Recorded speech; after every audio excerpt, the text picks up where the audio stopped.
Y vamos a hacer una síntesis al final de esto, ¿no?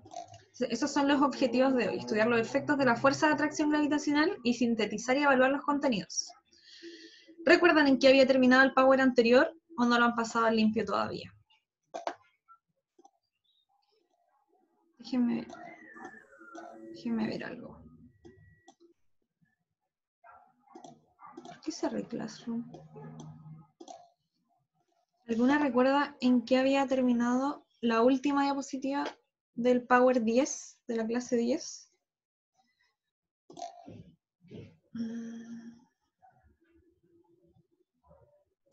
Acá está el material, acá está el Power. Acá está el Power. Ustedes están viendo el Power, ¿cierto? Sí. Ya, dice acá, bueno, es algo que ya les había comentado, pero cuando lo subí lo redacté para que quedara más bonito, y habla de que durante los años de la peste negra, entonces Newton reflexionó sobre si la fuerza que hace que las cosas caigan se extiende tan allá, tan afuera de la Tierra, como para hacer que la Luna se mantenga orbitando alrededor de nosotros. Esa fue como la pregunta clave que le llevó a formular la teoría de la gravitación universal, ¿no? Él tardó muchos años en poder formalizar la teoría, no fue algo que surgió de un año hacia otro, ¿no? A ver, quiero que me digan un estimado. ¿Cuánto creen que tardó Newton desde que pensó esto hasta que tenía la teoría publicada?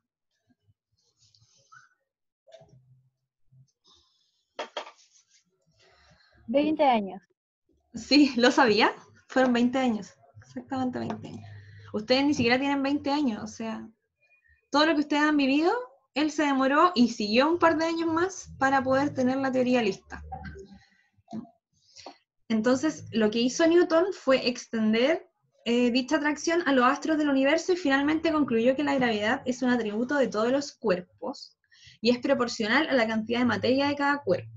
O sea que mientras más materia, mientras más masa tenga un cuerpo, significa que mayor va a ser la atracción que ejerza a los cuerpos que tiene alrededor. La ley de gravitación universal enuncia que todos los cuerpos del universo que tienen masa, o sea, todos, se atraen con una fuerza que es directamente proporcional al producto, o sea, a la multiplicación, ese es el producto, de sus dos masas. Tengo que multiplicar la masa del primer cuerpo por la masa del segundo, y eso tengo que dividirlo en la distancia elevada al cuadrado, la distancia que los separa, ¿ya? Entonces voy a leerlo nuevamente. Dice que la fuerza es directamente proporcional al cuadrado de sus masas, perdón, al producto de sus masas, e inversamente proporcional al cuadrado de la distancia que los separa. Y eso se enuncia como masa por masa partido en radio al cuadrado, y eso se multiplica por una constante. A ver, espérenme. Denme un segundo, voy a traer algo que me va a hacer.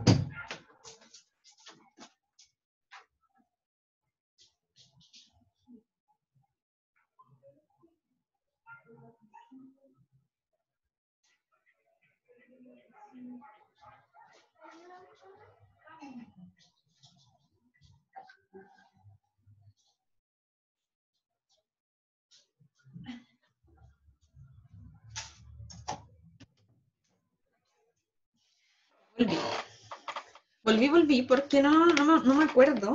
O sea, yo no sé, porque nunca las había visto antes de este año.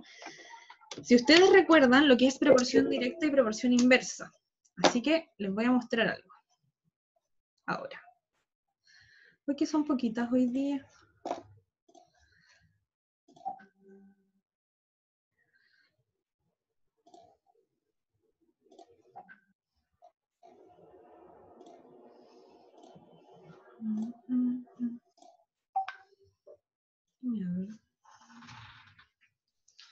Les voy a mostrar esto, que qué significa que sea inverso, directo, y esas cosas.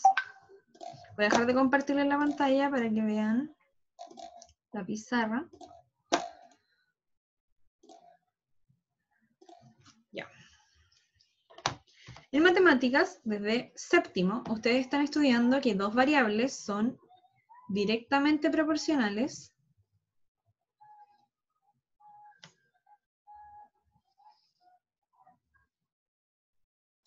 cuando una es la otra por una constante, ¿ya? A por I.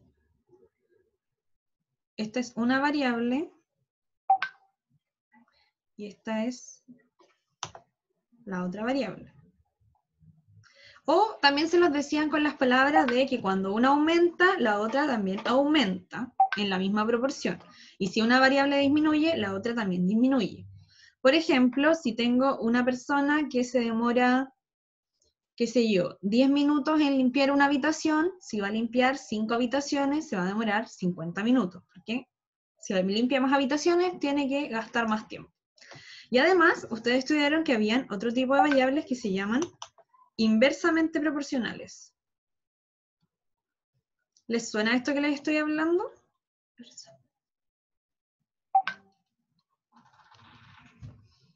¿Sí o no?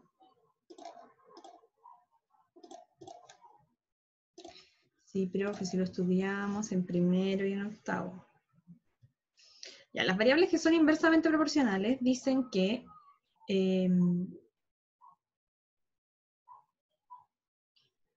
una es la inversa, pero no se escribe así, en verdad se escribe así. Que una por la otra da una constante.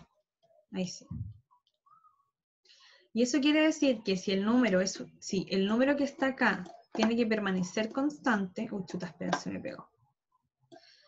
La multiplicación tiene que ir variando. Por ejemplo, si yo sé que 3 trabajadores se demoran 10 días en hacer un cobertizo, no, vamos a ponerle menos. 2 trabajadores se demoran 10 días en hacer un cobertizo. 10 días. ¿Cuánto se van a demorar 4 trabajadores trabajando la misma cantidad de horas y en las mismas condiciones? ¿Se deberían demorar más días o menos días, si son más personas? Menos. Menos días. Entonces, acá uno encuentra la constante de proporcionalidad que era multiplicando esta variable por la otra. 2 por 10 da 20. Entonces hay que buscar por cuánto hay que multiplicar 4 para que dé 20, porque esta es la constante. 4 por cuánto da 20. 5. Exacto, 5. Así que 4 trabajadores se demoran 5 días, que es la mitad del tiempo. Y eso significa inversamente proporcionales. Newton lo que dijo es que la fuerza era directamente proporcional a la cantidad de materia que tiene cada uno de los cuerpos que interactúa. Este símbolo que parece como una A, pero es una A rara, es como así, significa directamente proporcional, para que lo anoten, porque lo vamos a seguir ocupando, sobre todo lo vamos a ocupar harto el segundo semestre. Ese símbolo así se llama matemáticamente directamente proporcional. Y además Newton descubrió que la fuerza disminuía a medida que los cuerpos se alejaban. La fuerza de atracción gravitacional disminuye a medida que los cuerpos se separan, ¿ya? Entonces es inversamente proporcional a su distancia, que se representa con la letra R. Pero no disminuye de forma... Disculpa, dime, Yuni. ¿Inversamente proporcional? Sí, esto significa... Bueno, es que en verdad se escribe así. Se escribe 1 partido en alfa. Y esto significa inversamente proporcional. Bueno, es la primera vez que ven esto, entonces se les puede hacer un poco extraño el símbolo, pero después a final de año se van a dar cuenta que van a estar acostumbradas a ocuparlo. Cuando es la alfa sola, significa directamente proporcional. Cuando es 1 partido en alfa, es inversamente proporcional. Entonces, esta frase se lee como que la fuerza es inversamente proporcional a la distancia. Pero no era inversamente proporcional a la distancia de forma lineal, sino que a la distancia al cuadrado. O sea que cuando la distancia aumentaba el doble, la fuerza disminuía a 1/4. No disminuía a la mitad, sino que disminuía a 1/4. Y así fue como él enunció su ley, que dice que la fuerza gravitacional es igual a una constante, que la llamó G, por la masa de los cuerpos dividido en la distancia que los separa elevado a 2. Y esta es la ley de gravitación universal de Newton, que es la ley que rige el movimiento de los astros y de los cuerpos con masa en el universo, que funcionó perfecto por muchos siglos, ¿ya? Y podía dar explicación a casi todos los fenómenos del cosmos, excepto a aquellos en que se movían cercanos a la velocidad de la luz. Newton no se preocupó de eso, sino que tuvo que llegar a Einstein a ver esos temas. Ahora les voy a dejar de compartir y vamos a volver al Power.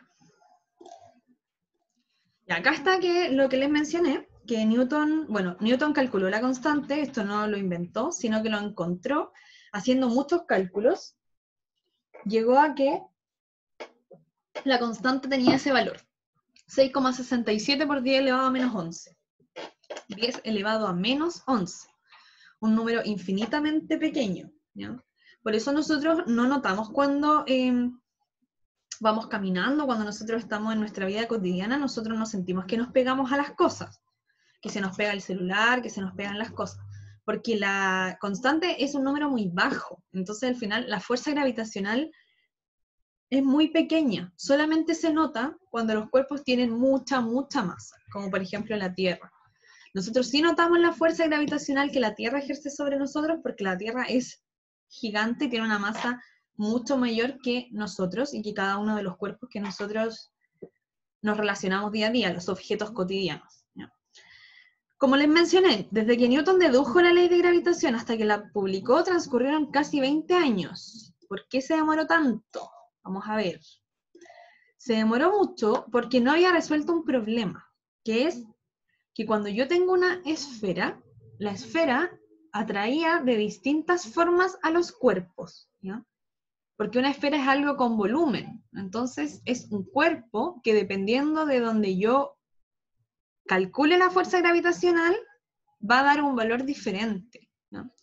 Dice que para estudiar el movimiento de la cadena piedra es necesario evaluar la atracción total de una esfera homogénea que está completamente distribuida su masa en el largo del volumen, sobre una partícula situada fuera de ella. Así cada parte de la esfera iba a atraer a la partícula con una fuerza diferente de acuerdo a la distancia a la que se hallara de la piedra. Finalmente, tras laboriosos cálculos, Newton resolvió el problema.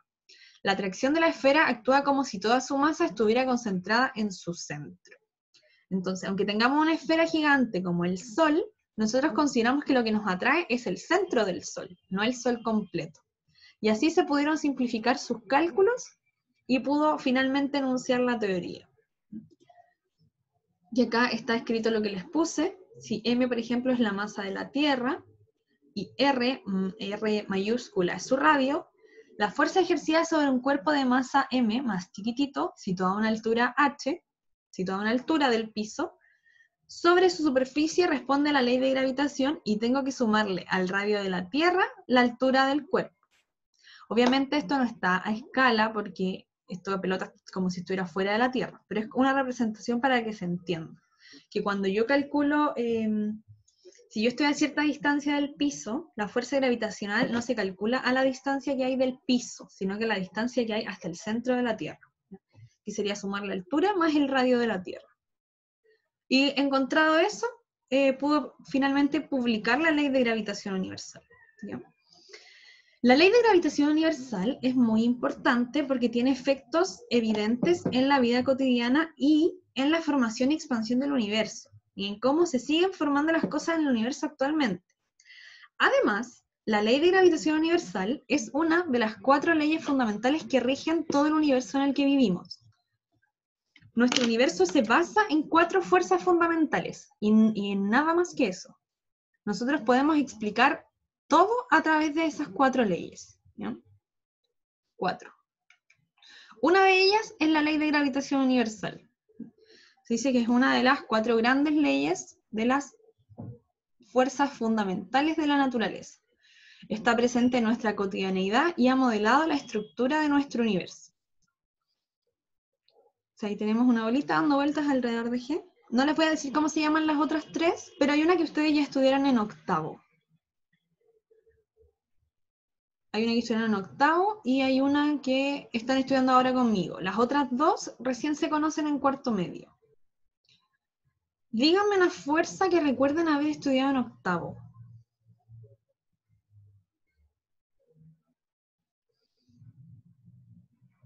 Voy a dar una pista porque si les digo así al voleo, a lo mejor en esa época ni siquiera tenían física separada de química y biología.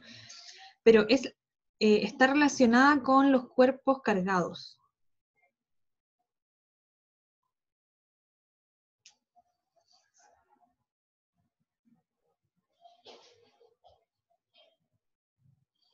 ¿Cómo se llama esa fuerza que explica por qué dos cuerpos cargados eléctricamente se atraen o se repelen?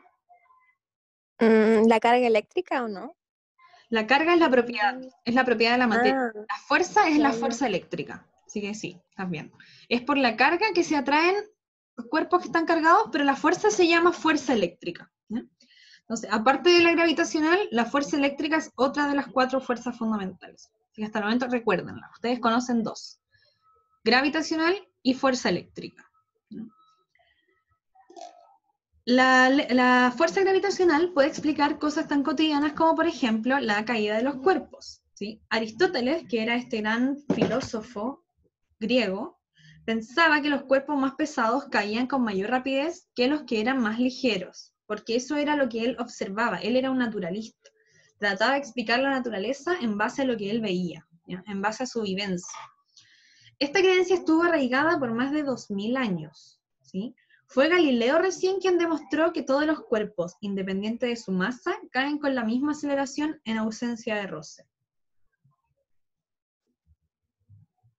¿Qué significa eso? Lo que acabo de leer.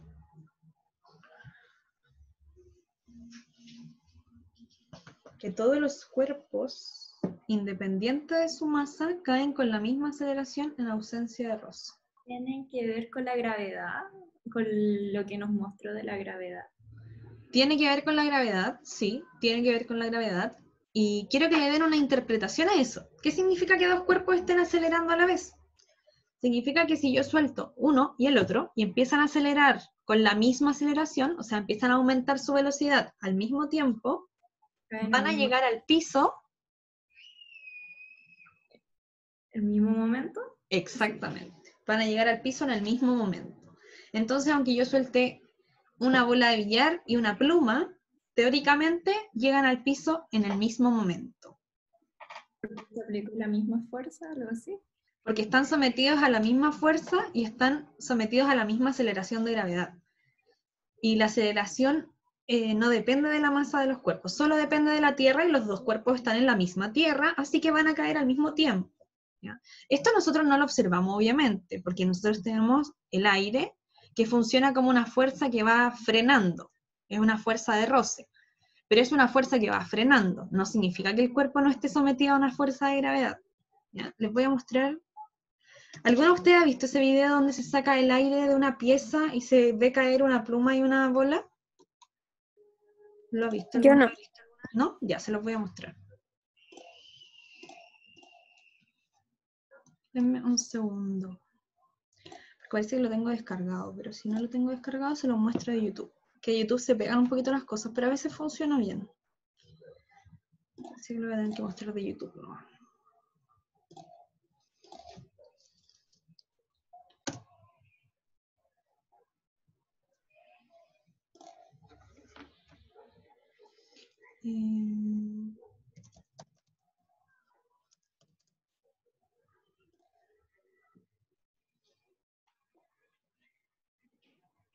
Esperen que les voy a compartir. No, en verdad no necesito compartirlo con audio, porque les puedo ir explicando yo. Así que da igual. Esperemos que pase la publicidad y les muestro lo que queremos ver. Ya, se está levantando. ¿Se ve bien? Ahora lo pausé, pero ¿se ve el video? Sí. Ya se está levantando una pluma y una bola y preguntan cuál de los dos va a caer primero. Bueno, obviamente nosotros sabemos que en la vida cotidiana va a caer primero la bola. Sin embargo, espérenme. ¿Tiene que ver algo con el aire que empieza a frenar? Tiene que ver con el aire que el aire empieza a frenar, exactamente. El Entonces, aire como frena, dime. como que más masa empieza como a abrirse paso, algo así. No tiene que ver con la masa, tiene que ver con otra propiedad que se llama distribución de la masa. Cuando la distribución de la masa, que se llama la inercia de un cuerpo, está distribuida a lo largo de él, puede ser más fácilmente frenada por el aire. En cambio, la bola de billar tiene su masa concentrada en el centro. Entonces tiene una inercia distinta a la pluma. Lo vamos a estudiar de todas formas en el segundo semestre. Y hace que el roce con el aire sea mucho menor. Tiene que ver con cómo está constituida la materia. En la pluma está distribuida. Además, la pluma tiene menos materia. La pluma tiene menos masa que la bola, evidentemente. Si yo las pongo encima de una balanza, la pluma me va a marcar un par de gramos y la bola me va a marcar unos, no sé, 10 kilos. ¿Ya? Como tienen distinta masa, van a tener una distinta interacción con el aire al ir cayendo. El aire va a ir frenando más aquello que tiene menos masa, ¿ya? Y va a ir frenando menos aquello que tiene más masa. La fuerza del aire, porque la fuerza gravitacional las atrae igual a las dos. Y eso solo se nota cuando estamos en el vacío, ¿ya? Entonces se sube. Bueno, ahí obviamente están con aire. Cayó primero la pelota y después las plumitas van así en el aire ondeando, porque tienen aire para poder ondear. Déjame levantarlo hasta la parte que importa. Ya, ahí.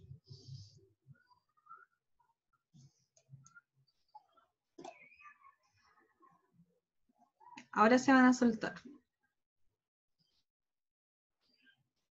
Ojalá no se corte el video. Ahí se ven caer.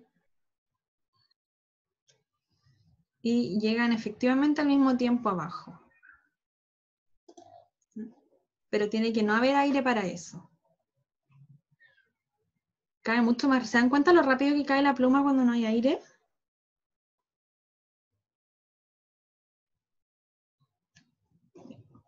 Está ahí nomás. De eso se dio cuenta Galileo Galilei, tirando objetos de diferente masa desde un edificio muy alto. Dicen que fue la Torre de Pisa, pero yo no sé si fue real que fue en la Torre de Pisa o no. Pero desde que sí lo hizo.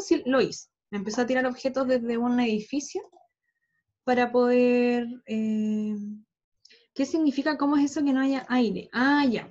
Significa que se hace una cámara, una pieza especializada donde se empieza a extraer todo el aire de la pieza.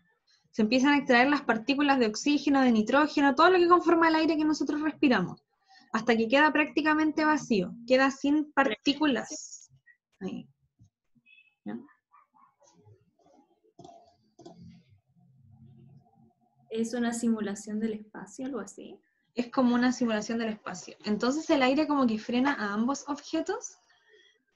Sí, el aire, cuando hay aire, frena a ambos objetos. Frena a la pluma y frena a la bola de billar, pero los frena de forma diferente, ¿ya? Hace que la pluma desacelere mucho más rápido, o sea, hace que la pluma pierda rapidez mucho más rápido de lo que lo hace con la bola. Porque además la forma de la pluma es así, como abierta. Entonces puede ondear en el aire, literalmente ondea en partículas. La pluma va pasando por partículas de aire hasta llegar abajo. Si no hay partículas donde pueda ir haciendo esto, la pluma cae directamente hacia abajo. Porque no hay nada ahí. La pieza se ve igual al final que al principio, pero en un momento hay aire, como nosotros, que estamos en la vida cotidiana, y la segunda vez no hay aire. De hecho, no podría haber una persona ahí adentro porque moriría. No hay nada, no hay absolutamente nada. No hay oxígeno, no hay nitrógeno, no hay dióxido de carbono, no hay nada. Y cuando no hay nada, y apretaban este botón, la pluma ya no tiene con qué ondear. Está en el vacío. Es como una simulación del espacio, como dijo Yun. Bueno, esa está hecha en cámara lenta, no caen así de lento, es solamente para que se vea el detalle de cómo caen juntas. ese era un slow motion. Así caen en la vida real. Miren lo rápido que cae la pluma. Es que, ¿verdad? Nosotros jamás podríamos ver eso. Tendríamos que hacer una simulación así para ver que una pluma caiga así de rápido. ¿Cómo hacen una simulación así? ¿Cómo extraen todo el oxígeno? Esto no fue una simulación, sino que fue un experimento, se llama un ambiente creado. Fue una sala de la NASA que está hecha para, como con extractores en muchas partes de ella, y empieza a sacar el aire. Es como lo hacen con una bomba que extrae las partículas.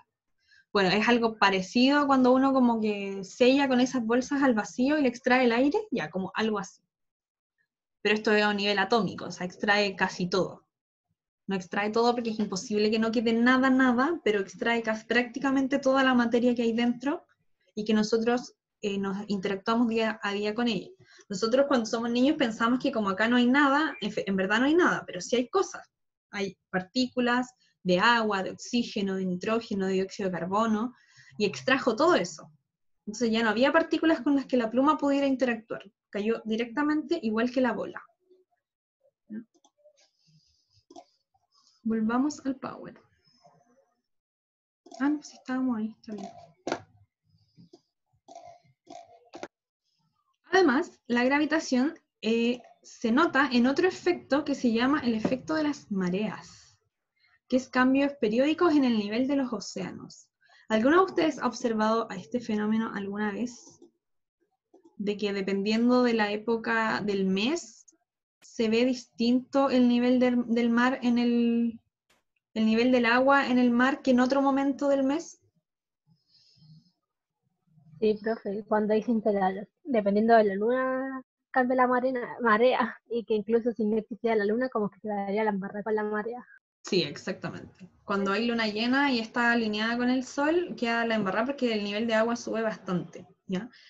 Se dice que cuando el sol con la luna están alineados respecto a la Tierra, se forman mareas vivas, porque se suma la gravedad del Sol hacia la Tierra con la de la Luna hacia la Tierra. Ah, porque algunos de ustedes podrían llegar a creer que porque la Tierra es más grande, solo la Tierra atrae a la Luna, pero la Luna también nos atrae a nosotros. Es una atracción mutua. Nosotros atraemos a la Luna y la Luna nos atrae a nosotros. Entonces, cuando están alineadas, la atracción propia del Sol, que nos hace orbitar alrededor de él, y la atracción de la Luna se suman y hacen que las mareas como que se alarguen. Entonces, en ese momento, en estos océanos de acá van a haber crecidas, y en los polos van a haber como disminución. Y cuando está al revés, no están alineadas, sino que está el Sol en la línea y la Luna como en perpendicular, por así decirlo. Ya no están formando una línea recta, sino que están formando un ángulo de 90. Se le llama mareas muertas. Y ahí disminuye el nivel del mar acá y aumenta ahí. También se llama marea viva cuando la luna está en luna nueva, que acá nosotros no la vemos. Pero también está alineada. Tenemos Sol y luna. Solamente que cuando es luna llena es más notorio, porque están como hacia el mismo lado, como que estos océanos crecen mucho más. Y marea muerta nuevamente cuando está al otro lado de la luna. Estos cambios se observan, si ustedes han vivido o han estado meses cerca de una costa, se nota inmediatamente que en el verano y en el invierno, o en el momento en que está la luna llena y en que está menguante o creciente, el nivel del mar en la noche no es el mismo. Además que en la noche el mar sube. ¿Ustedes han notado eso? Sí. Y es porque ahí la luna está apuntando hacia nosotros. Estamos en la misma cara y se suma con la gravedad del sol, así que las mareas crecen.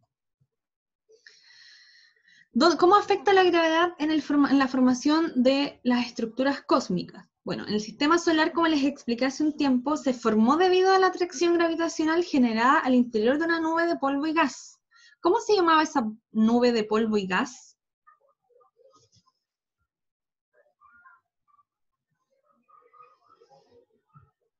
¿Cómo se llaman las nubes de polvo y gas en el universo?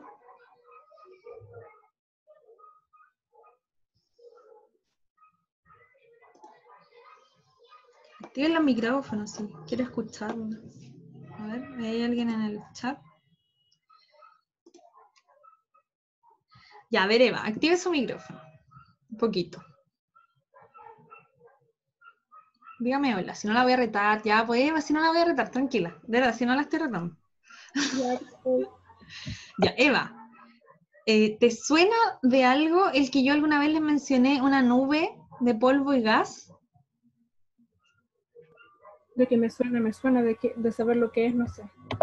Ya, pero si es una nube, ¿cómo se podría llamar? ¿Qué nombre es parecido a nube, pero no es como nube, sino que es más largo? Eso, una nebulosa. Entonces, de la nebulosa hay un punto donde se forma en algún punto de ella, se empieza a acumular la materia, se empieza a acumular así como cuando tengo una bolita de nieve que va cayendo por una colina y va formando cada vez más grande, eso. Basta con una región de la nebulosa que no sea igual al resto para que ahí se empiece a acumular la materia. Se empieza a acumular, después forman este disco protoplanetario, forman los anillos y finalmente forman los planetas, ¿ya? Y los planetas se forman entonces como una consecuencia de la atracción gravitacional, ¿ya? Además, las estrellas se forman en las nebulosas por el colapso gravitacional de polvo y gas.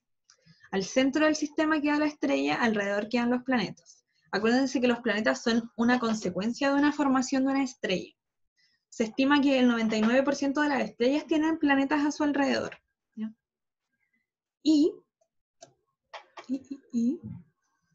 Bueno, como ya les dije, el movimiento de los planetas y otros cuerpos se debe a la fuerza de atracción gravitacional. De forma similar, los planetas ejercen fuerza sobre los satélites que los orbitan. Acá tenemos una representación del sistema solar con el anillo. ¿Cómo se llamaba este anillo? Este cinturón, perdón, que está entre Marte y Júpiter. No, ¿qué sucede? Un segundo. A lo mejor se me fue la batería.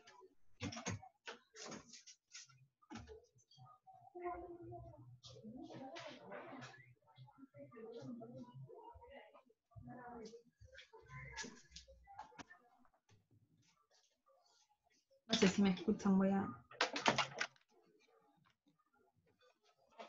Era la batería. Voy a cerrar esto y lo voy a volver a abrir. ¿Me ven ahora? Sí, Ya. ¿Me dejaron de ver en algún momento? no. Ah, ya. Solamente yo la había dejado de ver. Ya. ¿Cómo se llamaba? No la escuché. Si dijeron algo, no la escuché. Perdón.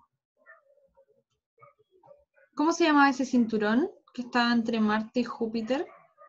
Había 2 cinturones, ¿no? Sí, habían 2 cinturones. Súper. El que está más adentro se llama... No puedo ver el chat, así que si alguna dijo algo por el chat, mejor dígame, porque a veces Zoom se pone medio loquillo y no me deja ver el chat.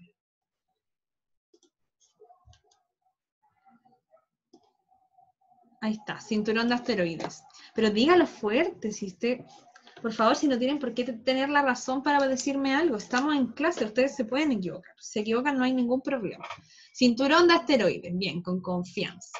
Se llama cinturón de asteroides aquel que está entre Marte y Júpiter. Separa a los planetas terrestres interiores de los planetas gaseosos exteriores. Hay 4 dentro del cinturón, que son Mercurio, Venus, Tierra y Marte, y 4 fuera del cinturón, que son Júpiter, Saturno, Urano y Neptuno, ¿ya? Y además, afuera de ellos hay otro cinturón, que es donde está Plutón. ¿Cómo se llamaba ese cinturón que estaba afuera? Cinturón de Kuiper, no sé cómo se pronuncia. De Kuiper, exactamente. Súper. La fuerza de atracción gravitacional además permite que las estrellas formen agrupaciones o cúmulos, que se ven, esto cuando uno lo ve al cielo a simple vista, se ve como una estrella. Pero cuando uno mira el detalle, son millones y millones de estrellas, ¿ya? Pero si esto no lo ve de lejos, es una sola. Hay varios de estos cúmulos que nosotros podemos observar en el cielo, y con telescopio no necesita ser muy potente, ya se puede observar una imagen más o menos así. Esta es un cúmulo globular formado por estrellas que se atraen gravitacionalmente entre ellas. Imagínense que cada uno de esos puntitos es una estrella y cada una de esas estrellas podría tener planetas, entonces hay muchos planetas en el universo. Además, la galaxia es una estructura conformada por cientos de millones de estrellas, planetas, nebulosas, entre otros cuerpos, y todos ellos se mantienen unidos gracias a la fuerza de atracción gravitacional. Se sabe que en el centro de la galaxia existen agujeros negros, que ejercen una enorme fuerza de atracción gravitacional. En el centro de todas las galaxias hay agujeros negros, de todas. ¿Por qué se forman? ¿Por qué se forman los agujeros negros? Se pueden formar por más de una razón, pero la razón más conocida es cuando una estrella supermasiva que tiene mucha masa muere. En el momento de morir se empieza a contraer, ¿ya? Se empieza como a volver más chiquitita, como un globito desinflándose, y se contrae a un punto tan pequeño, con la cantidad de masa tan alta que tiene, que se dice que deforma el espacio y el tiempo que está alrededor. Lo deforma, ¿ya? Eso es un agujero negro en definición, una deformación de la malla del espacio-tiempo, que es lo que empezó a estudiar Hawking. Stephen Hawking es especialista en agujeros negros. Si estuviéramos en clase, yo les podría prestar este libro, que es uno que tengo de Stephen Hawking, que se llama Historia del Tiempo, ¿no? Así. Y acá cuenta un poco la historia de cómo Stephen Hawking estudió desde el Big Bang hasta los agujeros negros. Hay obviamente muchas más razones, y el agujero negro es algo que matemáticamente es muy complejo de describir, porque es una deformación, o sea, cómo se entiende una deformación, y qué significa que el espacio y el tiempo estén deformados. ¿Qué pasa ahí? ¿Qué pasa en la cercanía de un agujero negro? Él hizo algunas teorías de qué pasa en la frontera, que es cuando está empezando. Y algunos físicos teóricos han teorizado sobre lo que hay dentro de un agujero, pero nunca lo vamos a saber. No podemos ver la luz que sale de ahí, porque no sale luz. Por eso se llama agujero negro, porque la luz que entra no sale más. Recuerdan que ustedes el año pasado estudiaron en luz que para poder ver las cosas necesitamos que la luz llegue al objeto, se refleje y llegue a nuestro ojo, ¿no? Sí. La luz tiene que ir y volver, pero la luz que llega no vuelve, nunca, no sale más de ahí. Entonces no podemos ver cómo son por dentro. Por eso les llamamos agujeros negros. ¿Ya? Entonces, si las estrellas mueren, ¿el Sol también puede morir? Sí, el Sol también va a morir en unos 5.500 millones de años más, pero no se va a transformar en un agujero negro porque tiene muy poca masa para eso. Oh my God. ¿Ya? Se va a transformar en una enana blanca. En eso se va a transformar el Sol en el futuro. No tiene la cantidad de masa necesaria para poder deformar el espacio y el tiempo. Solamente es una estrella ordinaria, bastante pequeña, y amarilla, que es como las más comunes. Es como bastante común el Sol, la verdad. No tenemos una estrella tan especial. Podríamos haber tenido, no sé, una supergigante azul, podría haber sido más lindo. Y en el universo a gran escala, la atracción gravitacional hace que las galaxias se atraigan unas con otras, formando estructuras más complejas conocidas como cúmulos y supercúmulos. Se estima que en el universo existen al menos 100.000 millones de galaxias. Muchísimas, muchísimas.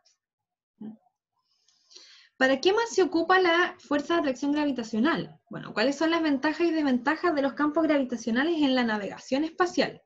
El conocimiento de la ley de gravitación universal ha posibilitado el lanzar cohetes espaciales, ¿no?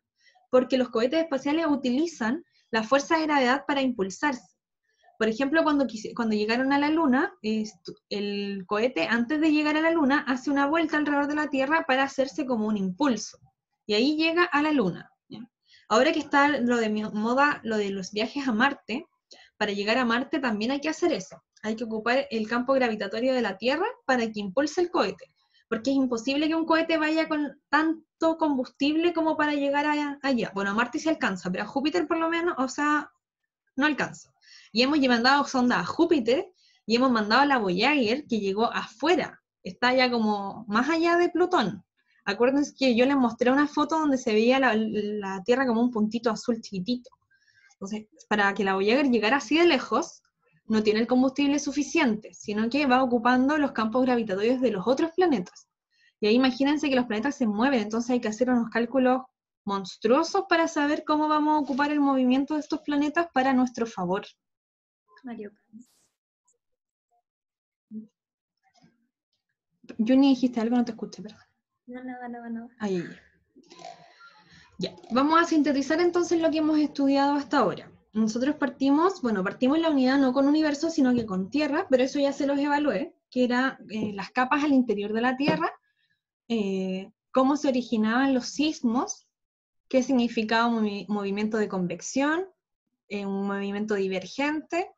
Les mostré cuáles eran las escalas en las que se medía un sismo, y luego empezamos con universo, que partimos con el modelo de Aristóteles, que decía que el universo se conformaba por estas regiones, estos círculos concéntricos, no son círculos, eran esferas concéntricas, donde llamaba que a las esferas de adentro eran las esferas que cambiaban, y a las esferas de afuera se les llamaba como el universo inmutable, que para él era como un telón.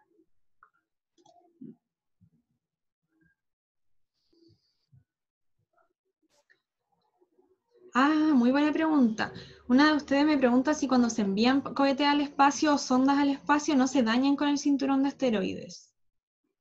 Ya, la verdad es que hay que hacer cálculos para eso también, porque van a pasar por el cinturón sí o sí. Entonces, tienen que ver el tamaño, la velocidad inicial y muchos factores para ver que no choque con ninguno de los asteroides que están en el cinturón. No sé cómo lo hacen, la verdad, porque obviamente el cinturón es bastante denso, así que debe ir ocupando también la gravedad de estos asteroides que están en el cinturón para irse impulsando. Lo voy a averiguar, me quedo dando vueltas eso. Sigamos con el resumen. Aristóteles hablaba esto de estas esferas les puso nombre, esperen, les voy a decir al tiro, porque ya como no vamos a hablar de esto cuando volvamos de las vacaciones, se llamaban... solamente les llama órbitas circunferenciales. Estas orbes, así se llamaban, orbes. Las orbes. Ponía la Tierra al centro y alrededor las orbes donde estaba el Sol, Mercurio, Venus, Tierra, Marte, Júpiter y Saturno, que era hasta lo que se conocía en esa época. Lo voy a poner más grande. Y Saturno, ahí está el Sol chiquitito, la Tierra en el centro. Luego llegó Ptolomeo, que... Espérenme un segundo. Dijo que la Tierra estaba en el centro, igual que Aristóteles, y que los planetas se movían en estos famosos epiciclos. Él inventó que, aparte de moverse en círculos, se movían en círculos dentro de estos círculos. Bueno, no es que lo inventó, es que fue lo que se le ocurrió para dar explicación a por qué los planetas se movían de formas tan extrañas. Luego llegó... ¿Quién llegó después de Ptolomeo? Llegó nuestro fabuloso amigo Copérnico. Ya. Copérnico dijo que los planetas no se movían como había dicho Ptolomeo, ni se movían en círculos dentro de círculos, sino que se movían en círculos alrededor del Sol. ¿Ya?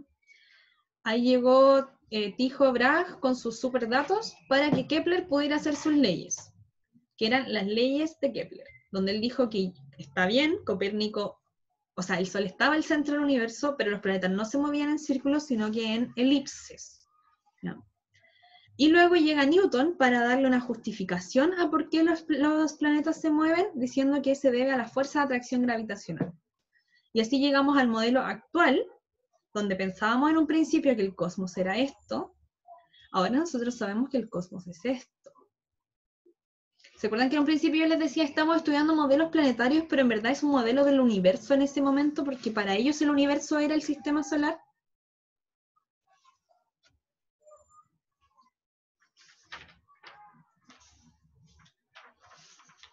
Bueno, ahora obviamente sabemos que no estamos ni cerca de serlo. De hecho, la galaxia de la Vía Láctea tampoco es el centro del sistema solar, porque no hay centro del universo, perdón.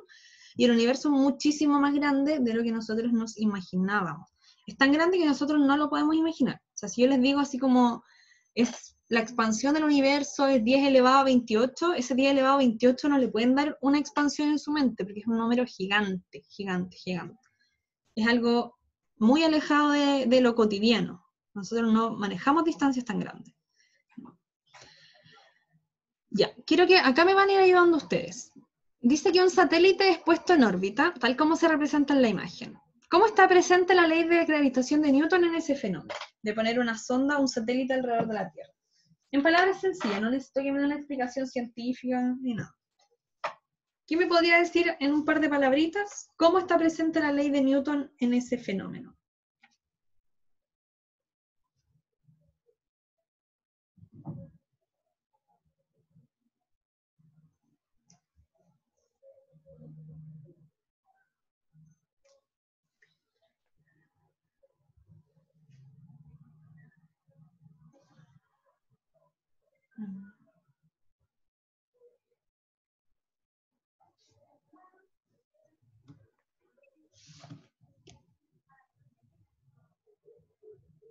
¿Alguna?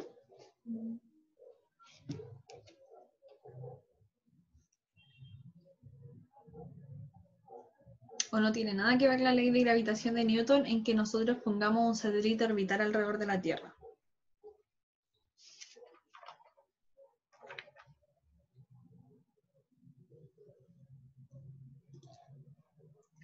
A ver, acá hay algo en el chat.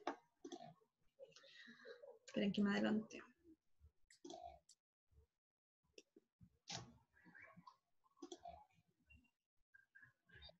No entiendo porque a veces puedo ver el chat y a veces no.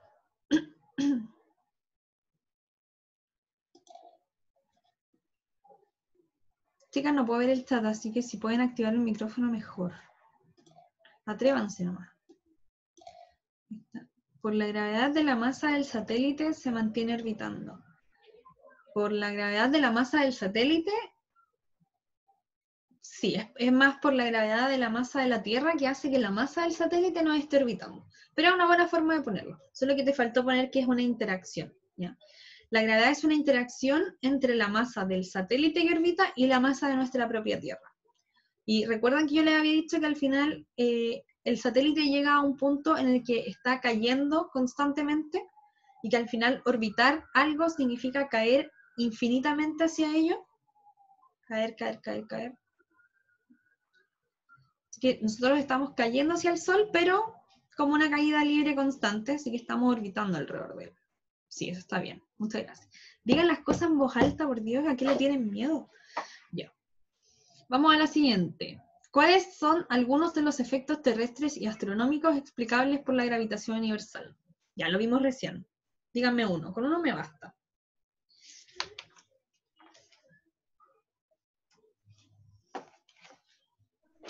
¿En qué se puede observar la gravedad?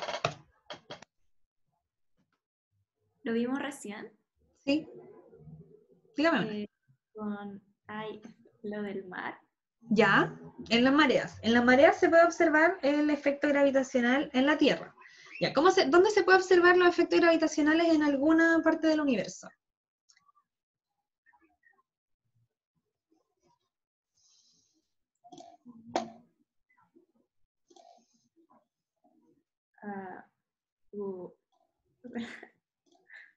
A ver. Denle nomás. Estoy entrando a ver el chat, como siempre, que no puedo verlo. De verdad, no entiendo por qué a veces se puede ver y a veces no. Bueno, lo bueno es que cuando volvamos no vamos a ocupar Zoom mucho tiempo más. Ya no puedo verlo en el chat porque a veces se pone mañoso. No me deja. Pero uno de los fenómenos en que se aplica la gravitación universal en los fenómenos astronómicos sería en los cúmulos de galaxias, en los planetas orbitando alrededor del Sol, en la formación de una estrella, en la formación del sistema solar. En todo ello está presente. ¿Ya? Vamos con la siguiente. ¿Con qué tendrá? Ah, perdón, dale, Yuni. ¿Hasta en las deformaciones? Hasta en las deformaciones del universo también. Hasta en las deformaciones, sí. Sí, pero en las deformaciones no se estudia la gravitación como la estudió Newton, se estudia como la entendió Einstein. ¿Ya? Newton la entendió como una fuerza entre dos cuerpos que tienen masa. Einstein le da otra explicación a la gravedad. ¿Ya? O sea, la gravedad tiene dos definiciones, la definición de Newton y la definición de Einstein. Hay que La famosa fórmula de igual, E igual, C elevado a 2. esa fórmula está relacionada con la energía que tiene un cuerpo que tiene masa, ¿ya? La gravedad la definió Einstein como una deformación del espacio-tiempo, no como una fuerza entre dos cuerpos. Como un cuerpo con masa que está puesto en esta malla en la que todos vivimos, se llama gravedad. Simplemente él llamó a la gravedad la consecuencia de que los cuerpos tengan masa en un espacio en que la masa afecta. Así de simple. No le dio tanta relevancia como Newton, que la llama como una de las 4 fuerzas. Para Einstein es una consecuencia de cómo está creado el universo. ¿Sí? Entonces Einstein la entendió de una forma un poquito diferente. Es como una diferencia muy sutil, porque para Newton es una fuerza entre dos cuerpos, para Einstein es una consecuencia de que un cuerpo con masa deforme el espacio. Es muy raro lo que dije, ¿se entiende? Ya, se entiende. Un cuerpo con masa se pone en una parte, como cuando ustedes se sientan en su cama y deforman la superficie de la cama, porque ustedes tienen masa. Eso, así lo entendió Einstein. Esto de las partes del Big Bang lo voy a explicar yo, porque si no se nos va a extender mucho. Pero este primer punto que está ahí, al 1, lo voy a poner en grande esto, se le llama el Big Bang. Es el instante en que esta materia condensada empieza a expandirse. Se empiezan a formar los protones, los electrones, luego se empiezan aquí a formar los átomos, luego a formar las estrellas y al final las galaxias, ¿no? Las estrellas y después las galaxias. Se tienen que formar las estrellas para que se formen galaxias, porque los agujeros negros se forman de estrellas. Estrellas, agujeros negros, galaxias. Y esto, ¿de dónde salió esto? ¿Qué es esto? ¿A quién les suena?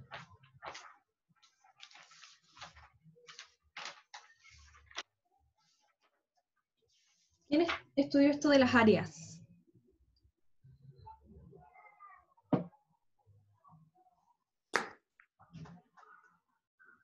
¿Johnny? No sé si está correcto, así que estoy pensándolo antes de decirlo. Pero ¿a quién les suena?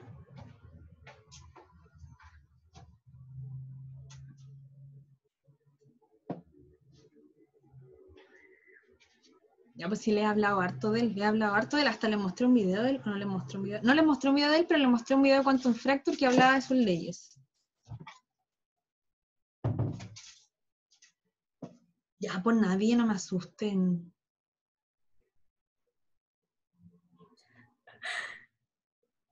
¿Cómo se llamaba este caballero? El que se supone que mató a Tycho Brahe. Alguien ayuda a la Johnny, vamos.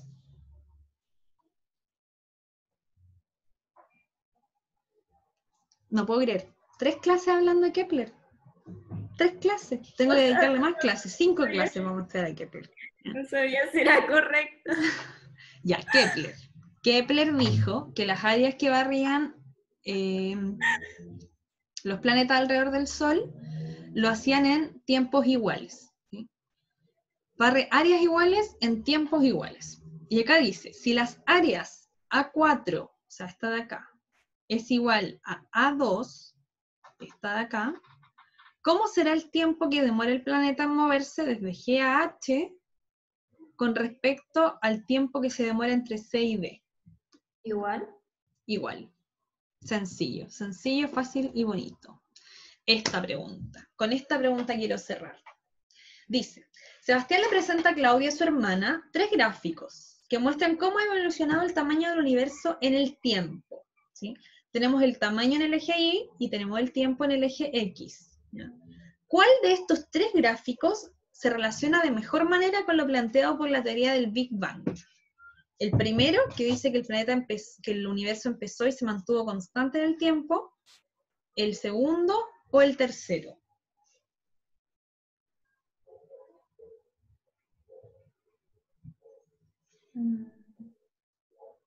Así al ojo.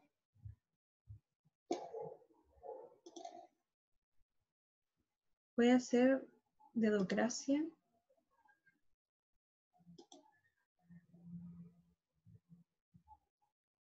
Ya, a ver, Sofía Salvo.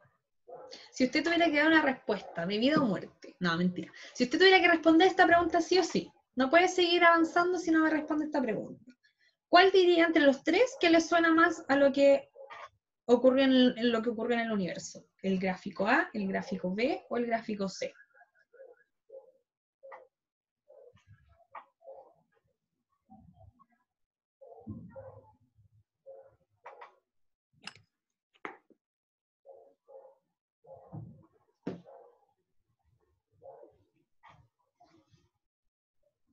Ya, les voy a ayudar un poco. El gráfico A dice que parte en un punto y se mantiene del mismo tamaño. El gráfico A podría ser, Pero es que dice que se expande constantemente, ¿no? es que Entonces, esto significa tamaño, no expansión, literalmente tamaño. Entonces, que parte en un tamaño y sigue en ese tamaño. Si dijera como velocidad, sería con una velocidad que se está expandiendo. Pero como es tamaño, es que en el mismo tamaño que partió, está hasta el día de hoy. Ya, la A se descarta de plano. Quiero que me digan entre la B y la C, ¿cuál se parece más a la teoría del Big Bang? La C. La C es que parte en un punto y luego se expande, expande, expande, expande. me parece más bonita. Así que ¿Le parece la C?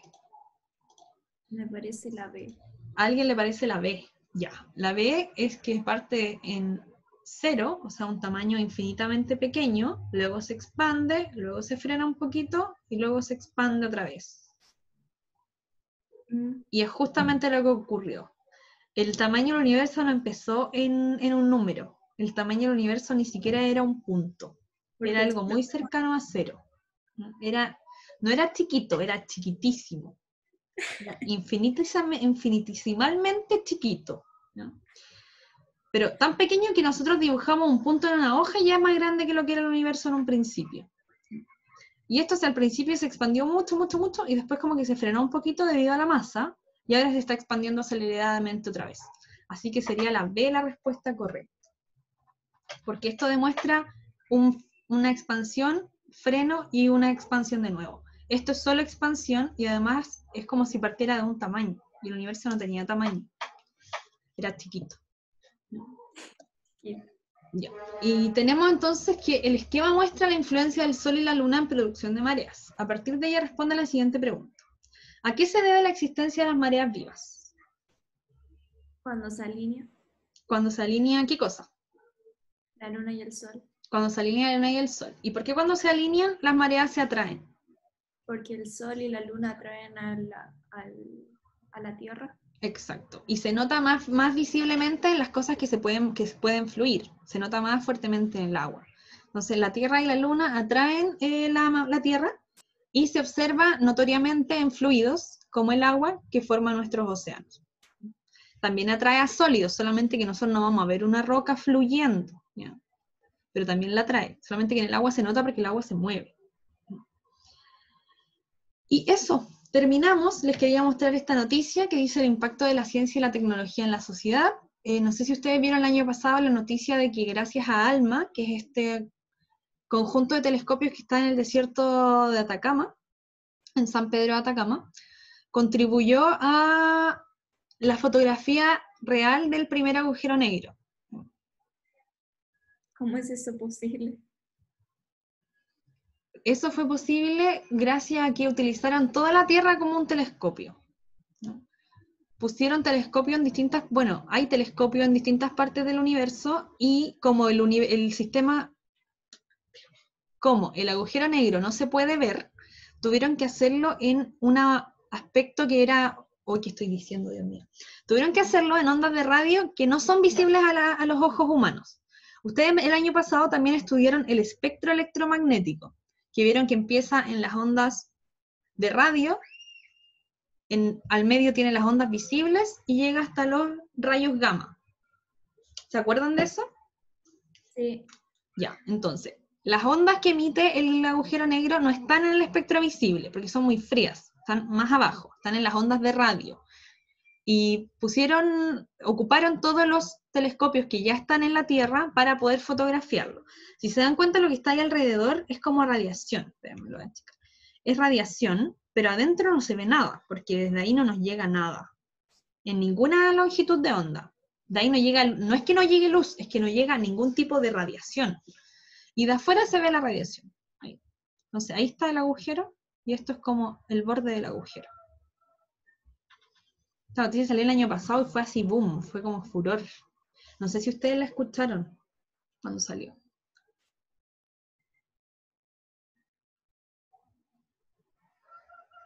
Salió en las noticias, en todo lado, fue bien famosillo porque aparte había una chilena ahí trabajando. Eso, chicas, terminaba con la noticia de una astrónoma chilena que es destacada a nivel mundial, que la revista científica Science News seleccionó a la astrónoma chilena Paula Jofré, que trabaja actualmente en la Universidad Diego Portales, entre los 10 científicos jóvenes más destacados del mundo. Las áreas de investigación de esta astrónoma se centran en astrofísica estelar y galáctica. Ella, Paula Jofré, da charlas gratuitas en el núcleo de astronomía UDP por si alguna quiere seguirla. Obviamente este año no pueden ser presencial porque estamos en pandemia, pero yo he ido a charlas de ella cuando las hace en la universidad. Así que si a alguna le interesa la astronomía, puede meterse eso de núcleo de astronomía UDP y ver las charlitas que tiene. Espero que hayan quedado motivadas con esta unidad. Esperaba un poco más de participación hoy día, pero agradezco a las que hablaron y a las que escribieron en el chat de todas formas. Cerramos con esto la unidad de universo. Nos vemos mañana un ratito en el consejo de curso a las 4:30 para contarles cómo vamos a partir el segundo semestre y para tomarnos una cosita rica, una galletita, algo así. Y ya voy a terminar porque mi hermana tiene que ocupar esta pieza, tiene clase aquí. Así que si tienen cualquier duda de la clase me pueden seguir preguntando por WhatsApp. Voy a subirla. No la grabé. Sí se está grabando. Ah, perfecto. Voy a...